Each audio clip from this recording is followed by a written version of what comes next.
Only time I believe in the word retirement is when it's like in football or baseball or regular jobs. Because you have to retire. You're getting too old. You have to retire. Yeah. With pro wrestling, if you retire while your body can still go, you didn't retire. You quit.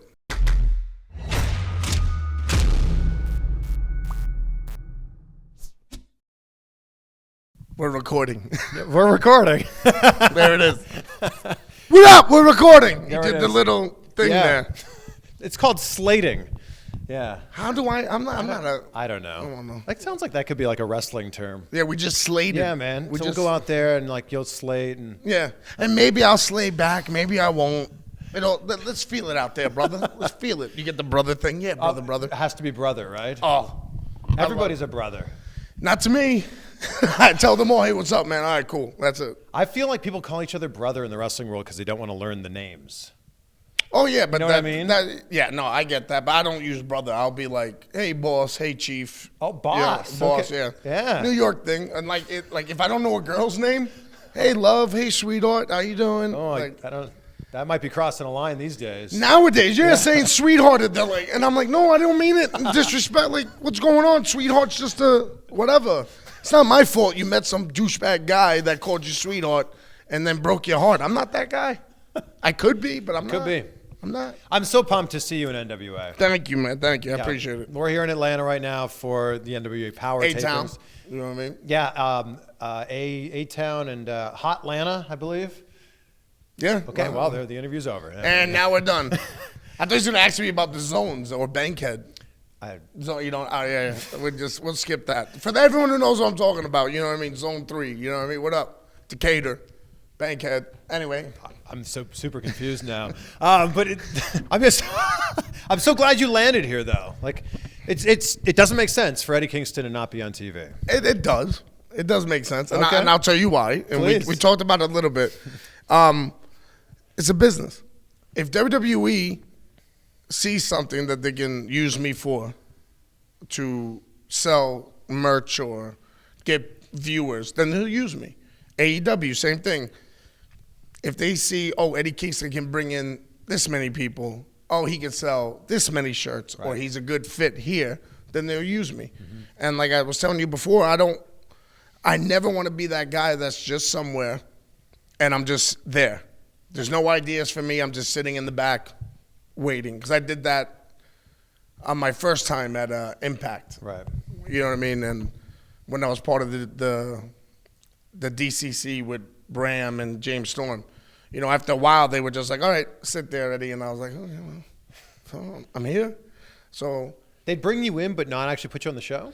Yeah, because they have nothing for me. You know what I mean? But I'm still under contract, so I have to show up and I have to sit there. You know what I mean? I thought Impact for a while was doing the per appearance. Yeah. They were when I was there the first time. Yeah. So like even then, like I wouldn't get paid if I wasn't on. But I had to be there. So that's why I don't want to be that guy. So it's like everyone's like, oh man, because I know people at AEW, and like I told you before, I don't know if I've said this publicly, but like when I hit up certain people at AEW who are in control, I don't hit them up like, hey man, I need a job. I have been hitting them up for years saying, hey, your kids are getting big. Or, hey, man, congratulations on this and that. Mm-hmm. And I would feel like a real piece of shit or a real fuckboy if I go, hey, man, your kids are getting big. P.S. I really need a job. And I want to make some of that Tony Khan money. Your dog looks great. And by the way. But how much of a douchebag is that, though? You know, for me, anyway, personally. So that's why I would never ask. Well, that's very self-aware of you, because I think there are most wrestlers, and Billy Gunn was telling me this when I did an interview with him. He's like, oh, everybody's all of a sudden my friend. Oh, yeah, yeah.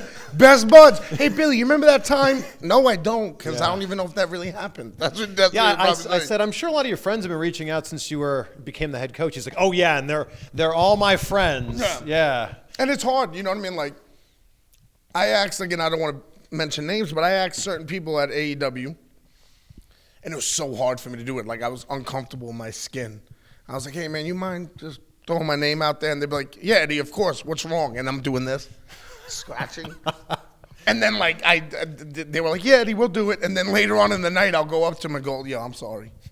And they're like, what are you sorry for? I'm like, I fucking asked you for a favor. They're like, what's wrong with you? And I'm like, it just doesn't feel right. Sure. You know? But that's because you're such an authentic guy. I try to be. Well, that comes through. I try. That comes through in your work in the ring too. Yeah. Well, a lot of times I tell a lot of young guys, like, we can all do cool moves. Well, not me anymore, but I could throw a cool suplex or I could do a cool spot. But would I really do that in real life? I understand this is pro wrestling, but I try to bring what I would do in real life. So, for instance, like, if a guy's talking shit the whole match, in real life, I would try to bite his tongue or grab his mouth, and you know what I mean? So I would do it in a match, and people are like, oh, man, that was great. I'm like, this is what I would really do. But that's why I tell a lot of young guys, like, if you can do all the cool shit, good for you, because I can't do it, and I appreciate what you do. But try to add a little bit more realism to it, you know? Well, you're one of those guys, though, where I don't know where Eddie Kingston, the wrestler, ends and Eddie Kingston, the human, like, begins. Yeah, no, it gets, yeah. There's sometimes where I'll cut a promo in the back or I'll be in the ring, and I got to walk away for like 10, 15 minutes to get back to who I really am, not Eddie Kingston. You know what I mean? Yeah. So that, because Eddie Kingston is an extension of me when I was 17, just turned up 1,000 notches, you know? So, like, I get in that mind frame, and it's like, fuck the world, and everyone's against me. That's what I thought as a kid. So then when the match is over and everything's settled or the promo's over, I go, all right, guys, give me a minute. And I legit have to walk away. Yeah. So I can get back, so I can get out of that fucking zone where I'm not 24/7, 17 years old. You know what I mean? But if that was you at 17 years old, it's almost 20 years later now. Mm-hmm. How has Eddie Kingston evolved? As a wrestler or as a person? How about both? Okay, as a person, I've stopped holding... I still hold grudges, but not as much as I used to. And it used to eat at me. You know what I mean? Like, I used to really say I hate people, and I would think about them, and I would get fucking angry. And just, you grow up, and you're like, why am I hating this person? That's a strong word. A. B, why am I even thinking about that person? Because they're not thinking about me. You know what I mean? Yeah. So I let go of a lot of grudges and stuff like that. Also, personally, too, like, I understand the business side more. You know what I mean? So I don't get mad if a promoter's like, oh, no, we're not going to use you. I get it now. I understand. Yeah. Just don't lie to me. That's the one thing I still haven't changed. Like, if you're a promoter and you don't want to use me, just say, hey, man, we don't really see anything with you here. Oh, cool, man, thanks. Don't go, hey, maybe here, maybe there. No, I'm a grown man. Yeah. Just yes or no. As a character, just age. You know what I mean? The Eddie Kingston character is just, it's gotten older. You know what I mean? And I can't still be acting the same way. You know what I mean? I got to do things a little differently. Like, you know, you got to sell different. You got to cut a promo differently. You know what I mean? You got to go and evolve. As you're evolving as a person, you have to also evolve your character. I still can't be that thug from New York or whatever they want to say. You know what I mean? Now it's different. Kind of like I'm like an old gunslinger, I guess you could say. That's why I was putting cowboy stuff up on my Twitter one time. Oh, like, okay. I was like, pro wrestling's like the Wild West. Here's a Doc Holliday gift. You know what I mean? I kind of feel like that now. The Eddie Kingston character is now like that old gunslinger, you know, trying to get that last ride, or, you know what I mean? Yeah. Just, you know, so it's no more I'm the young guy beating the shit out of people or trying to. It's the old gunslinger that's trying to hang with younger guys. That's the way I kind of look at it now. You probably felt really comfortable in your character like 5-ish years in. Yeah. But now you probably look back at that and go, oh my God, I knew nothing. Oh, I still know nothing. And I don't know about that. I know, but honestly, I tweeted it. There's two stories. One, I'll drop names, so get ready, folks. Okay. I know these people. Jerry Lynn told me one day, it was like 2011 or 12.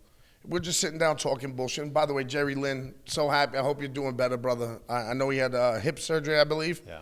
I hope you're doing better, man. You're the fucking best. God, he's too good for wrestling.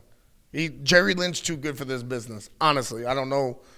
And for people that don't know, he's working for AEW. Yeah, and he's just way too good for this business as a human being. Like, you know, I think he's too good for anybody. Anyway, done kissing his ass. Go fuck yourself, Great Jerry. name drop. Yeah, go fuck yourself, Jerry. No, I'm joking.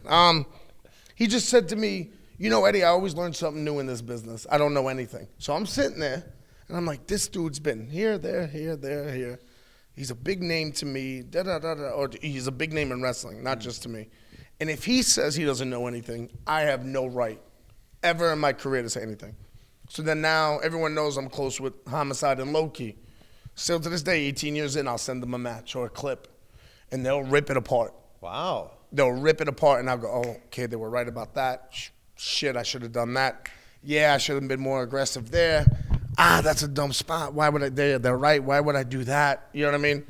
And you still learn. So I don't know anything. I'm still learning. I bet you today, after this is all said and done, I'll probably go back to the Airbnb and be like, why didn't I do that? You know what I mean? Or Homicide, since he's here, he'll be like, yo, you know what you should have done here. And I'll be like, oh, man, you're right.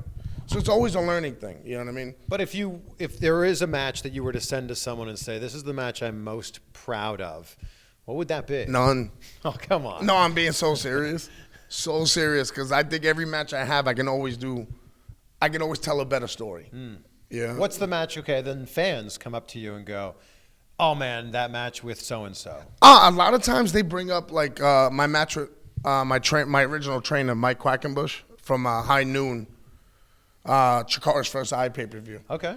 And it was the main event. It was me and Quackenbush never was a while wrestled. back. Yeah, I think 2011. But a lot of fans bring that up still. To me, it was a good story, but then I watch it and I go, idiot. I'm watching and I'm like, you're a fucking idiot. Talking to myself, like, why did you do that? You know, fans say they love that stuff. And it's always nice, and I tell them thank you and everything. But in my head, I'm like, yeah, but this spot was the shits, you know what I mean? Or whatever they bring up to me. In my head, I'm saying that, you know. But no, it does feel good. But I always think I could tell a better story, you know what I mean? And that's what we really are at the end of the day. We're actors, like the movie stars. We're athletes, like football, baseball, basketball, MMA, whatever you want to say. Sure. And then you take both of those sides and you fucking mix them together. Yeah. That's pro wrestling. You're storytellers. Yeah, that's all it is. And that's why I tell a lot of guys, like, I don't get mad anymore with younger guys or whatever. I just don't. I just go, hey, you guys do what you got to do, but this is just my opinion, you know? And I tell all of them, I go, the only thing that kind of gets me annoyed about wrestling is that I'm a big comic book fan, always been. There's a picture of me on the street corner with a cigarette and a bandana on, like Tupac, reading a Punisher book. Someone has and a boombox. Yeah, I'm dating myself. A boombox on top of a telephone pole. And, but anyway, and I just think to myself, I went to go see Infinity War 4 times. Wow. And in the movie theater, every time, I also went for this reason, because I wanted to hear people's reactions. Every time, spoiler, every time Spider-Man goes into dust, every time people lost their shit. And in my head, I'm like, wait a minute, but we know Spider-Man 2 is coming out next year, so we know he's coming back. Right. We know this. It's a fact. He's coming back. Like, we seen screenshots of him, whatever the fuck, filming. But they still lost their shit. And I would hear people, no! And I'd be like... But that scene was also so much more everyone else just vanishes like this. this. That, what you just said it. Emotional. It was. And that's what we're supposed to do in the ring. Yeah. But Spider-Man, like he died, like his death was like 5 minutes, 5 seconds longer. But that's what I tell people is that if we can still, if Marvel or whatever movies can get people like that, so should we. Yeah. You know what I mean? Oh, for sure. And another name. Actually, I shouldn't drop his name. He has a lot of Twitter heat with people, but he knows who he is. Okay. I don't know what's going on in his personal life. God bless him. But he told me monkeys can do what we do. You can train a monkey to go to fucking space. You can train a monkey to do a 450. It's not going to be that hard. But what separates us from them is emotion. So you have to get the people emotionally invested. Either you have to get them so emotionally invested that they need you to win. And they're fucking foaming at the mouth for you to win.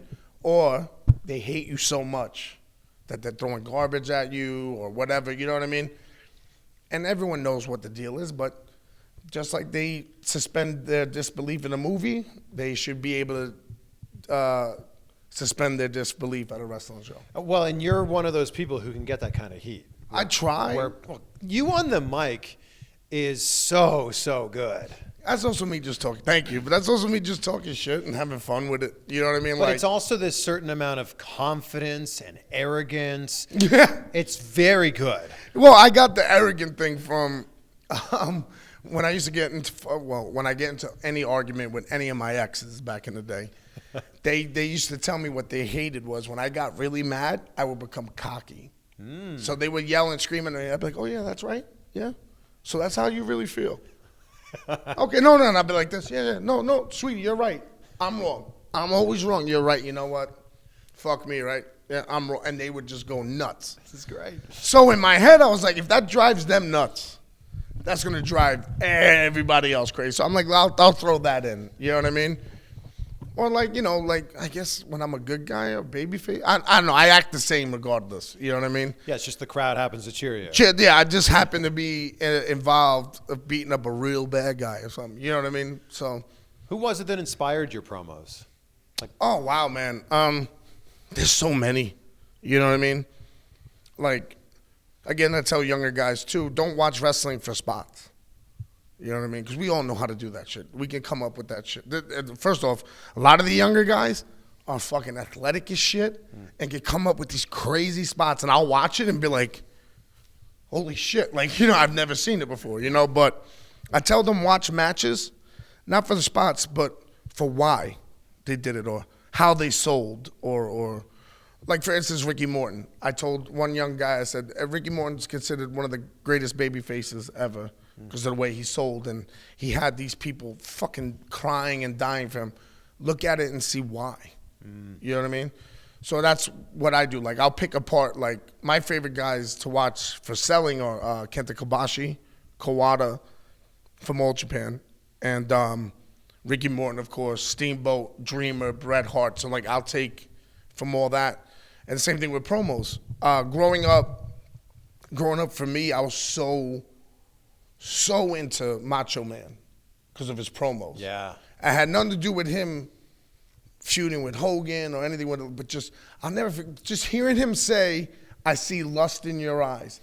As a kid, I had no idea what the fuck lust is. I still don't. This is why I'm single. I don't know what lust is. Whatever. But hearing that, the way he said it and the way he delivered it and his finger in Hogan's face, that still sticks with me now.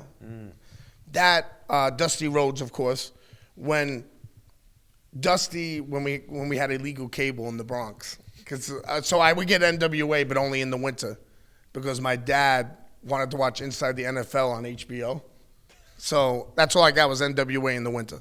But when Dusty Rhodes, like that promo everyone loves, where he said, "Put your hand against the screen and together we'll win the world championship," I was a kid and I was like, "Oh yeah," you know what I mean? Then I fell off wrestling. Because, being, the mark that I am, when Bret Hart lost to Shawn Michaels at WrestleMania 12, I was done.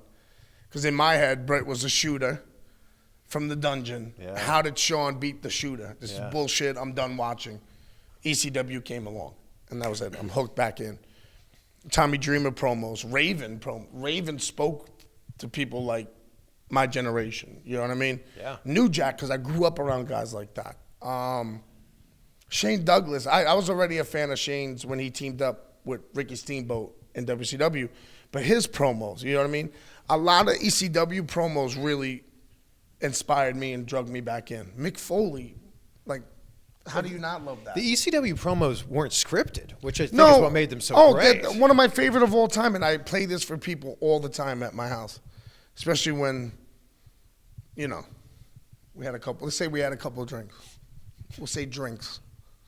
And I'll play the Steve Austin promo that he did. Oh, my God. You know what I mean? Where, he's saying no one's going to stop him and he's going to be the star that he always knew he could be and all that. The backstage one. Yeah. And I put that on and I'm like, watch this shit. And I get fully engaged again. I'm trying to watch them watch it, but I'm already back in. And I know the lines already, but I'm already engaged in it. So Austin, of course, you know what I mean? And like, That's the stuff that brought me back in, because then it made me want to see the matches. Yeah. We're supposed to talk, not just to bring the people in, the crowd, but also bring the people to the TV. You know what I mean? Or sell the pay-per-view or sell the TV. That's the point of talking. Yeah. Get yourself over, get your opponent over, get the company over, and then bring them in. Yeah. You know what I mean? If people don't care about you, yeah, or if they don't care what you're saying, they're not gonna give a fuck what you do in the ring. Right. They don't. And I think cutting a promo and doing that, it's so much. It just helps out a lot. Because then you can go in that ring and go, man, you give me one good punch, and because of that promo I cut or the promo the other guy cut, man, you give me one punch, those people are gonna fucking flip. And it's just not being lazy; it's giving them what they want, and also listening to them and be like, oh man, that's awesome. Yeah. You know, like I think. For me, what utopia, or the nirvana feeling, I'm trying to use big words, folks. I like it. For me is when the people react to something the way I think they would when I'm backstage. And they react, and I have to cover my mouth sometimes because I'm like, yeah, we got these motherfuckers. You know what I mean? Like Ortiz from Proud and, PMP. Yeah. It was a tournament I was doing in Chicago for AEW, and it was against Josh Alexander, the finals. And my neck and my shoulder were all messed up. He was sick. So we're just fucking beat up. Wrestled 3 times already that day. And I just remember telling Ortiz, I go, watch for the side headlock, bro. And we're wrestling. Got the headlock, took him over side headlock, and the people, whoa! And I remember looking up at Ortiz because he was up in the balcony, and he's dying laughing, and I'm going. But you know what I mean? It's like, it wasn't just because it was a side headlock. It was because we got them to come along on that journey to get to that side headlock. Yeah. It wasn't like I just grabbed it and went, ha-ha. We worked to that. Yeah. And then we worked to the finish. And then, you know what I mean? All that stuff. And I know a lot of people ask me questions about AEW because of all the crazy high spots and stuff. And I put it on Twitter because I don't give a fuck. I'll put shit on Twitter. It's my opinion. You follow me or you don't, that's on you. You know what I mean? Try to cancel me. Because I don't care. Come from a different generation. Anyway, I put it out there. I was like, you know why I love these matches? Because I can't do it. I can't do their moves. So I appreciate their athleticism. Is there sometimes where I sit there and go, man, just throw one punch. I'm begging you. Just one punch. Make it look like you're trying to really hit the guy, and then you can do a flip or whatever. But that's on them. Yeah. You know what I mean? But also, that's my opinion. Yeah. What I like. But I watch that stuff, and I'll sit there, I'll watch a Lucha Brothers match, and I'll be in my house like, this is insane, because I can't do it. So I appreciate it. I just don't like people who, A, can't do it and bury it. You know what I mean? Now, if you can do it and bury it, okay, I'll give you a little credit. But if you're sitting there and you can't even get off your fucking couch, let alone do a move in the ring, it's your opinion, but it really doesn't fucking matter. Let's be honest. You know what I'm saying? Like, give me a fucking break. Everything evolves. Everything fucking changes in the business.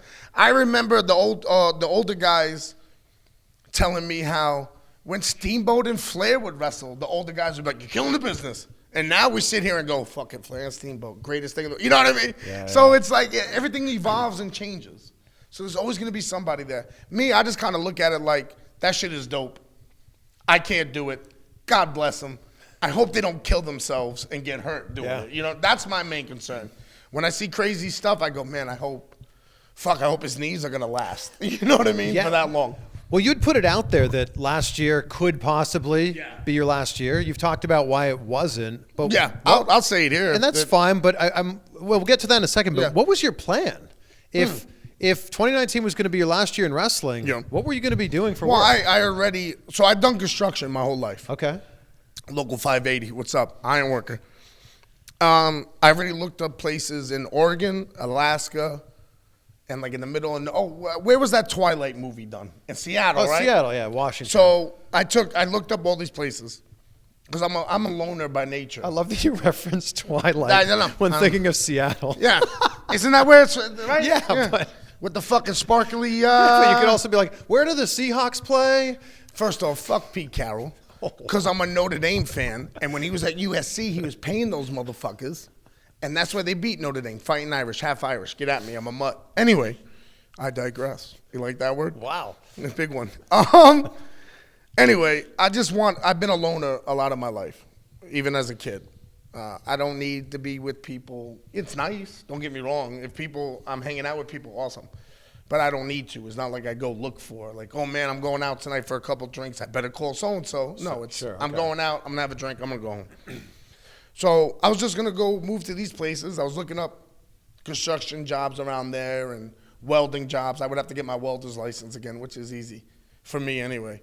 And I was just going to disappear. I already had, and I told my mother and my brother and my dad, I go, here, I'm going to get a new phone. Here's my phone number, and you guys will be the only ones to have it. And I would just disappear. No YouTube, no Twitter, nothing. I would just want to be left alone. For the rest of your life? Yeah, because I would look at it and go, all right, this is one chapter in my life. Closed.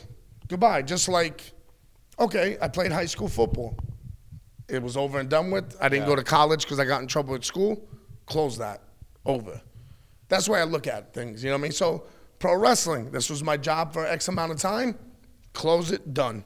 I don't have to look back anymore and be like, oh, man, I miss. No, fuck that. Go forward.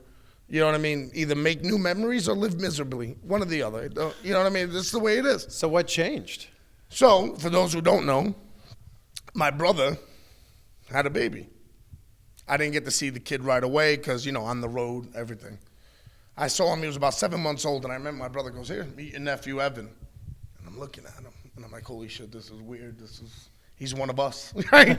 I'm looking at him like, Eric, my brother Eric. I'm like, you made this? He's like, yeah. I'm like, I'm his uncle. He's like, yeah. I'm like, he's one of us. He's like, yeah. I was like, oh, my God. It blew my mind. I couldn't believe it. My brother just basically came out and said, like, man, how can I tell my son not to quit and keep fighting and things will happen for you if you work hard when his uncle quit? And I went, you piece of shit. Funny thing is, me and my brothers, the love we have for each other, I'm yelling at him in the car as we're driving off. Fuck you, how dare you say that? And he's going, bye, asshole, you know what I mean? But it made me think. And now he got his wife pregnant again, so I'm going to have a niece. And, of course, do I want to get paid a lot of money? Do I want to be set for life? Yeah. Do I want to be on a bigger level or TNT or USA or whatever? Yes, of course. Of course I do. But at the end of the day, I want my nephew and my future niece to go to school. This was my thinking. Go to school and go, hey, my uncle's a pro wrestler. And have some little fucking kid go, no, he's not. And then they go, look. And then there I am. I just want them to be proud. So now it's crazy. The reason why I'm still wrestling is for them.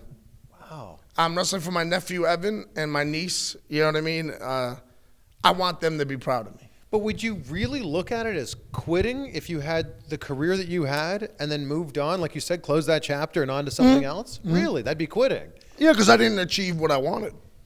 You know what I mean? So, okay. I don't believe, only time I believe in the word retirement is when it's like in football or baseball or regular jobs. Because you have to retire. You're getting too old, you have to retire. Yeah. With pro wrestling, if you retire while your body can still go, you didn't retire, you quit. You quit. Wow. That's the way I look at it. You know what I mean? Because I've heard so many people say they're going to retire, then they come back, and I'm like, you're quitting. Or you just need a break. You're quitting. You know, maybe I needed a break. I don't know. I haven't had a break in 18 years. I don't remember. Like, I'll have a weekend off, but I don't remember having a month off. I don't remember. Maybe my first 2 years in the business, but yeah, you're booked a lot. Yeah, you gotta make a living, dog. I got a home to pay for, bro. I'm a homeowner. This psycho's a homeowner. Think about that. Fucking whacked, right? Well, where did you really? The fact that you can own a home and have a mortgage is incredible. That's insane, and I hate it. And I hate it because when I pay the mortgage, then I'm looking at the fridge and I'm going, well. It looks like it's peanut butter and ramen noodles until the next payday. When did you really start to see that shift in indie wrestling where you could make a decent living doing this? I say Colt Cabana really started it. Yeah. You know what I mean? Because Cabana's a go-getter, man. He, with the podcast and the selling of the shirts and pro wrestling tees, all that. Cabana kind of started that path for guys. You know what I mean? So if you want to make money as an indie wrestler, Colt Cabana made that path. Wow. And then you just got to do it your own way. It was like Cabana, and then the Bucks came out of nowhere. Not out of nowhere. I'm close with them. They've done great for years, but then the T-shirts started for them. The Bucks said they saw the line for Colt Cabana's merch. Yeah. And they went, well, we can do that. And that was what changed it. Yeah. So Colt Cabana inspired everybody. Yeah, I can't do it. I don't like selling shirts. I tell them go to Pro Wrestling Tees. I get weird when people try to talk to me at the gimmick table. Is it because you also have to carry all that merch with you when you travel? Carrying the merch with me, and then I got to sit there and talk to you, and I'm like, hey, man, I don't want to be an asshole. I like talking to my fans or fans of wrestling in general, but if you ain't going to buy shit, dog, move. Like, but then I feel like a dickhead doing it, so I just tell people, hey, man, you can talk to me all day right now, because if you really want a shirt, go to Pro Wrestling Tees and whatever. Right. So I can actually sit down and conversate with you instead of doing the fake, oh, yeah. Yeah. Are you going to buy anything? No? Yeah. Okay. That person was, and they just walked away. Instead of doing that, like, I just can't do it. Because, you know. You also don't have to carry inventory with you. That's a bitch. I don't know if everybody realizes this, but the guys who are selling a lot of merch show up with a separate suitcase full of X amount of mediums, larges, extra larges, and so on. And I'm like looking at them like, you're fucking insane. Yeah. Oh, man, I don't have a large, but I can give you an extra large. Oh, I love that. It shrinks. When you wash it, it'll shrink to a large. You'll be all right. I don't know. I'm usually a large, though. Oh, you'll be fine. You'll be fine. Give me the $20. I'll throw in an 8x10 for free. Yeah. I love it. You got it down. You should be selling shirts. Yeah. He's about to. Get ready, folks. You're going to get the Chris like this. Yeah, Chris Van Vliet t-shirt. Well, we got a few of them, but. Right here. Oh, no, you're not. You're a medium? Don't worry. Here's a large. Just let it dry, and you'll be all right. So that was what changed personally for you to want to stay in wrestling. Did NWA, was that something that changed for you to make you go, oh, okay, I can go on that path now? No. Nah, because I don't, everyone's going to think this sounds bitter. I look at everything as a payday. You know what I mean? It also helps me mentally. Sure. Because like when I get invested in something, I go all in. You know what I mean? And that's how I'm like a scorned ex-lover of that. Like I've done it so much with so many promotions that I've given everything to, and then things don't work out, and then it hurts, and I'm like, I don't want to wrestle, and all the crybaby shit. So now I just look at everything as a payday. And I also got to remember too, like I told you, we were talking before about it being a TV product. If they don't have nothing for you on TV, it doesn't matter if you're the greatest wrestler in the world. You know what I mean? It doesn't matter if I'm a legit shooter or I have charisma out my ass. If they don't have anything, it doesn't matter. Yeah. So I just look at everything as just another booking, and then I go in and I do my job. Like I try to do my job better than anybody, and Low Key always says be undeniable when you're in there. No matter what happens, no matter what shit they give you, do it better than everybody else, and you'll be fine. And him and Homicide would tell me that, and they're right. So I come to NWA, I had a great locker room, and then I just go do my job. What's it like working in front of this crowd? Because it's a different setting. It is a different setting. Yeah. It's a trip, man. It's definitely a trip, you know what I mean? Like, when I first came to NWA, with their first tapings, I was like, whatever, another booking, let's go. How much are they going to pay me? I got to get home. And then I saw the set, and I went, oh, man. And I remember looking around, and then everything started running in my head. The old NWA I used to watch. You know what I mean? Like, it's a legit TV studio. Yeah, and I was like, then I started getting nervous, and I was like, why am I getting nervous? But no, it's a trip, man, and the fans are great here. They're really into it. You know what I mean? I wouldn't say it feels like a territory, but, these fans come all the time. Yeah. They know the angles. They know the storylines, and they know who's good, who's bad, who's this, who's that. They get into it. And then, of course, the YouTube, you know what I mean? Oh, yeah. With so many people, that blew my mind. I was like, people actually give a shit about this? Okay. That took me by surprise, too, because I'm like, you have AEW that's in fucking these great arenas, you know what I mean? And then you got WWE, of course, they're WWE, of course. And then, we're in a little studio. That's what I mean? What makes it different. Yeah, I didn't think it'd be that, but yeah, you're right. Because if you guys ran in like arenas that were 2,000 or 3,000 people, and only 90 people show up, no, because you guys sell out here all the time. Yeah. But if you did that, it would just be like you'd just be looking like everybody else, but smaller. And that's here, you look completely different. And that's what I tell people about Eric Bischoff. I never met Eric Bischoff, but I remember him saying, and this stuck with me when he said this. He said, I couldn't do what WWE was doing, or WWF at the time. I had to do the opposite of them. Yeah. And it felt like for years, almost a lot of promotions who would get TV or would, be close to being a number 2, let's say. Over the years, they looked like WWE Light. Yeah. And they weren't doing anything opposite of them. And I just remember, why, granted, WCW closed down, but, his podcast, 83 Weeks. For 83 weeks, WCW was on top of the world. Yeah. The wrestling world. Yeah. And it was weird, even as me as a teenager watching it going, wait a minute, Vince McMahon, wait, they're supposed to be, Yeah. And I never understood why people don't try to apply that to their product. Okay, what's Vince doing? Okay, Vince is doing serious stuff. Maybe we'll do a little jokey here. Oh, Vince is doing joke stuff. Well, guess what? Now we're going to go serious. Yeah. You know what I mean? And then I look at NWA. Everyone's, Vince and whoever else are all doing these big arenas, and we're doing this nice, close, old school, you know what I mean? That's studio wrestling. Studio wrestling, you know what I mean? And then when we do decide to have a big show and go to somewhere bigger, it means something because we're always in this, It means so that's why I think it's good because it's different, and you got to be different, man. So got to be different. So if you were, that close to being done with wrestling, are you now your head in you? Oh, I said in another interview. That's it. I'm here. There's no more till you die. Yeah, either people stop 3 ways. Okay. People stop booking me, my body shuts down on me, or like you said, unless I die. So I'm here. Y'all are fucked. Whoever doesn't like me, y'all are fucked. Because I'm here. You better talk to all the promoters not to book me anymore. But that's what it is, man. I'm here now, and there's no more concern. There's no more forcing, I got to get signed, or I got to do this. You know what I mean? That might be the best attitude. Dude, I'm here. And I'm loving, I said this, and also the other reason why with wrestling I wanted to leave was that, to me, love is the highest form of understanding. And I didn't understand wrestling for a couple of years. I just didn't get it. I didn't get why this, and again, it was me looking outside myself. Why this person? Why that? Da-da. Why am I, and so then I stopped and I said, why the fuck do I care about this person?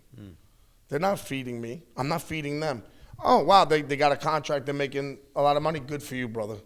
Honestly, good for you. I don't know you, so good for you. But I had to stop worrying about that. Right. And then I finally found my love again for pro wrestling. So now I can understand it again. So now it's just, fuck it, man. Let's go have fun. You know what I mean? I'm going to do what I have to do. I'm going to do my job. I'm going to do it. And here's a little bit of the ego I do have. I'm going to do it better than anybody else. Or realer than anybody else. You're going to feel me when I'm out there. That's one thing I'm very confident in. You will feel me. Whatever I say or do, you will feel it. And that's it. I'm here. If, God forbid, you had an injury that prevented you from wrestling for a long period of time, what would you do? Construction? Well, now, a lot of people have been putting stuff in my ear. I'm not going to say who. Maybe I'll be an agent. Yeah. You know what I mean? Or maybe I'll train kids. I don't know. It seems like it's funny. It seems like once I stopped the fucking bullshit retirement, be by myself talk, other ideas started popping in. It's great. Or people started whispering in my ear like, hey, man, you could agent this, or you could do this. Yeah. The only thing I won't do is book a show. Won't do it. Because I feel like I'll be like Bill Watts if I book the show. And I'll be like, all right, this is the match. This is what you're doing. This is how it is. Yeah, Eddie, but how about this is the match. This is how we're fucking doing it, and that's it. And I'm also the first person, though, when someone comes up to me with something, I'd be like, oh, no, I get it. How about if we do this? But if they do it to me, I'd be like, no, motherfucker, we're doing this. So I'll definitely be sort of like Bill Watts, just from New York, so I don't want to book a show. You had an interesting situation where you went to a WWE audition, yeah, and then you signed with Impact very quickly after. 2 days later. Right. Yeah. Was there ever any communication from WWE or feedback after the tryout? No, there wasn't, and they don't have to. You know what I mean? I know a lot of people get mad about that. They're like, I was at the tryout, and they didn't let me know if they're going to hire me. They don't need to. That's their business. You know what I mean? So they fly you down to Orlando? Oh, at the time I was living in Orlando. Okay. So that makes it easy. I just went there, did my thing, you know what I mean? And I didn't get any feel or anything, and I was like, okay, cool. What do they do, make you work a couple matches? They make you work one match, but then a bunch of it's all a bunch of fucking running around cardio. You know what I mean? And I smoke cigarettes and you know what I mean? I have good cardio for a guy who smokes almost a pack a day. But did you have to cut promos for him too? Yeah, I cut a promo for him. You know what I mean? It was just all that. I think the cardio stuff that they're doing to the guys is to see who quits. That's all it is. Like a mental thing. Yeah. Oh yeah, and I was close. I was about to be like, fuck this. I got an indie booking for $500. I'm not getting hurt here. But anyway, that was the New Yorker in me coming out. Fuck that shit. And then TNA came calling. You went. Oh well, TNA at the time I was dating a young lady who was working for TNA at the time, and we were living together. Blah blah blah blah blah. All that great shit. And I don't know, man. I think Brody King likes that I tell young guys is be a mark for the dollar signs, not a mark for the letters. And it's basically was, okay, WWE, I got to wait 6 to 8 weeks. That's cool. I get it. But Impact's going to pay me a lot of money right now to do their shit. Well, I want to buy a house for me. And at the time, my lady, I was like, I want to get a house. If I do Impact, if I sign with TNA at the time, I'll be able to do it. So I was like, oh, well, here we go. You know what I mean? Because I think a lot of guys forget, like I said, it's a business. You know what I mean? You got to make money. You got to eat. Like, if WWE's going to make money off me, I got to make money off them. Yeah. If Impact's or whatever, whoever, NWA, MLW, whoever the fuck, I also have to make money. It's back and forth type thing. I think there are a lot of guys who do the exact opposite of what you're talking about. They hold out going, well, you know, I did have that tryout with WWE, and I've heard that there's some people there that like me. And then they say no to other opportunities. Yeah. And I also tell guys, too, you know, you take that like and that friendship shit and put it in your back pocket. This is business. Yeah. You know what I mean? I have a lot of people, for some reason, a lot of people like me. I don't know why. I'm just honest. That's why. But that's why people like you. But that doesn't mean. It's also why people don't like you. Yeah. But that's also, like, I have a lot of people who like me who, like I told you before, would say stuff for me at different places. But that doesn't mean I'm going to get hired. I still have to watch out for myself. You know what I mean? Yeah. And I'll thank the person or whatever the fuck, and I'll try to help them later on. You know what I mean? But that's it. And that's why I tell guys, if you're just waiting for one thing and that doesn't happen, then you just fucking wasted a bunch of opportunities later. You know? That's a great just life advice. Yeah, but again. Not just wrestling. I don't know. Wrestling is life, I guess. I don't, you know, somehow. But like I tell guys, like I said, man, Brody King loves it, and and Jeff Cobb loved it because I told both of them before they signed with Ring of Honor. We were in Chicago, and we're having a couple of drinks. Well, Brody don't drink, and we're just having a couple, and they're asking me about Ring of Honor and what do they think they should do, and I said, hey man, how much are they paying you? Blah blah blah blah blah. How much they paying you? Blah blah blah. Is WWE knocking on your door right now? No. Is Impact knocking on your door right now? No. AEW hasn't started yet, right? No. Who's going to pay you the most right now? And they were like, Ring of Honor. I said, well, there's your answer. Yeah. I go, and like I said, be a mark for the dollar signs, not the letters. Because if we're all marks for the letters, what are we going to do? WWE. That's all we're going to wait for. Right. You know what I mean? And then when that doesn't come, we're going to be sitting in a fucking house or an apartment like, why am I broke? You know? But again, it's a business. It's not a... I remember when I signed with Impact, people were like... Some people were like, you just had a tryout and you're going to get heat and da-da-da. First off, I don't give a fuck about heat because heat, to me, is not real. I come from New York. If you say you got beef with somebody, that's real. You know, beef is when you see someone in the street, right away you're fighting them on site. You know what I mean? You don't care if their mother's with them. It's on site. So when I hear heat from wrestlers, oh, man, I got heat. I don't get fuck out of here. It's pussy shit. Yeah, hell, we got heat. But they're not going to fight you, bro. They'll talk shit behind your back, and that's it. Whatever. Fuck out of here. But I said, why would I get heat in my mind? I'm not disrespecting WWE. I'm trying. I'm trying took a job. I took a job. Yeah. You know what I mean? And that's the other thing. Kids get in their own fucking head, and they're like, I'm going to get heat with this and that. Man, make money. Make fucking money and go home. You know what I mean? Like, that's it. And if someone doesn't like it, then they don't like it. But no one's going to approach you. You know, honestly, in wrestling, because it has to be professional, it's not the street. So that's why I laugh. You know what I mean? If a promoter's like, if I get in an argument with a promoter and he talks shit about me, I'm like, that's all he's going to do. He's not going to hit me. He's not going to stab me. He's not going to shoot me. So guess what? Go fuck yourself. I don't care. Talk all your shit you want, because I can talk shit too. It's easy. But that's why I tell guys, stop. Make your money, man. Because our bodies are not meant to do this. Yeah. You know what I mean? It's disgusting what we do if you really break it down. You know what I mean? It's not going to last forever. So make your money while you can and then get out. You know what I mean? Get out or become an agent or do something backstage if you really love it, or like me, a nut job, just fucking leave. You know? So well, as we wrap things up here, first of all, you're so real, which is amazing. You're so honest. I don't know, I'm also jacked up on fucking 4 of these. There are 4 of them. No, I'm joking. This is my second one. People who know me know when they drive in car rides with me, they're like, another one, Eddie? I'm like, what? I got water with me. That's my excuse. I'll drink 6 of these, and they'd be like, Eddie, are you okay? You're sweating. I'm like, I'm good. I have water. And it's like one of the small 99-cent waters, too. It's like this. And they're like, you know that's not going to do anything. Fuck out of here. I'll be fine. That's my heart. It's like that. Who's the one person that you still need to work a match with? Jun Akiyama. That's really it. That's really it. That wasn't a joke. No, that's serious. Yeah, because you thought it was a joke before. Yeah, so, I did. No, in all seriousness, like WrestleMania weekend's coming up.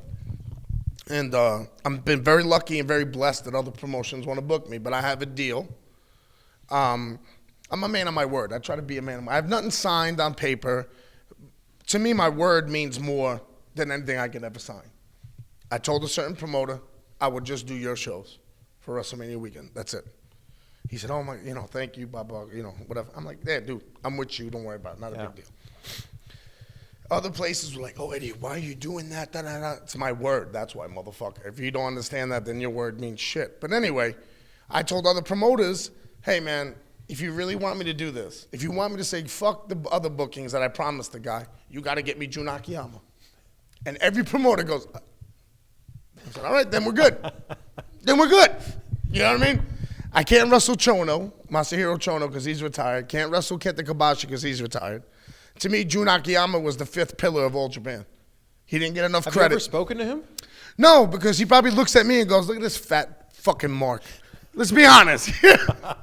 He goes, look at this fat Mark doing all Kobashi and Kawada's moves. What a Mark. Probably that's what it is. Hopefully I'm wrong. Maybe he does like me and he's like, you know what, the kid has something. I don't know.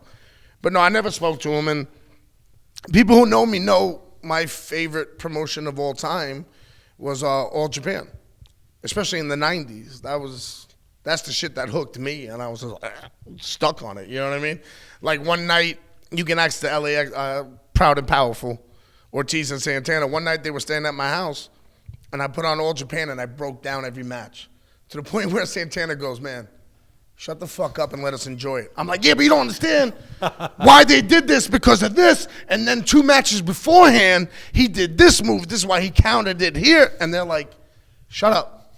We get it. That's how much I love All Japan 90s stuff. You know what I mean? That was me. Well, I hope it happens one day for you. Hey, if it does, it does. If it doesn't, it doesn't. It's not meant to be. How about that? You know what I mean? If it happens, it was meant to be. Just like anything in wrestling. I'm here right now because it was meant to be. I'm glad you're still in wrestling. Thank you, man. Yeah. I know some people aren't, but for those who do something about it. Honestly, dude. Like, I'm not hard to find. If you don't like it, come see me. You may beat my ass, but I'll take your eye with me. I'm taking something. That's the street shit in me. I apologize. Sorry. Maybe I shouldn't be saying this in 48 minutes. Yeah. I don't know. Fuck out of here. Thanks, brother. New York, baby. Yonkers home of the brave, baby. Thank you. MJF, go fuck yourself. Ah! What a fascinating guy. What a interesting conversation. I hope you enjoyed this chat with Eddie Kingston as much as I did. Drop a comment below. Let me know what you thought was the most interesting part about this. I really appreciate you watching this video and watching all the way until the end. But by the way, if you ever want to just listen to these interviews, they are available on my podcast. Check out the pinned comment below. You can find this on the Chris Van Vliet Show, wherever you listen to your podcast. So there's a lot going on in the world right now, and I think that this shirt kind of sums up everything. This is from the Wrestling is Forever brand, Matt Cross's company. You can check them out. I'll put a link below as well. But despite everything that's going on in the world and all the hysteria and everything that's kind of unknown right now, wrestling It's forever. Also, check this out. I just got this. If you follow me on Instagram, at Chris Van Vliet, you already saw this, but check this out. My favorite match of all time, and this is hand-painted from Sam Evans. He's on Instagram at Sam_Evans_art. Look at that beauty. I haven't hung it up yet because I don't, quite frankly, know where it should go. So I'm trying to find the exact perfect spot for it, but how beautiful is that piece of work? He's very supremely talented, so check him out on Instagram.